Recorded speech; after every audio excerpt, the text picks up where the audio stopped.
Warning: electrical shock hazard. Disconnect power before servicing. Replace all parts and panels before operating.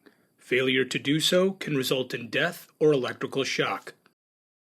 The charcoal filter is behind the grease filter. It cannot be cleaned and should be replaced every 6 months. To replace the charcoal filter, disconnect power. Remove the grease filter by loosening the screw, sliding it out of the bottom plate.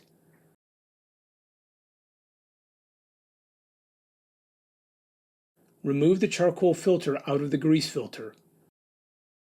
Replace the old charcoal filter with a new charcoal filter. Put the charcoal filter back to the grease filter.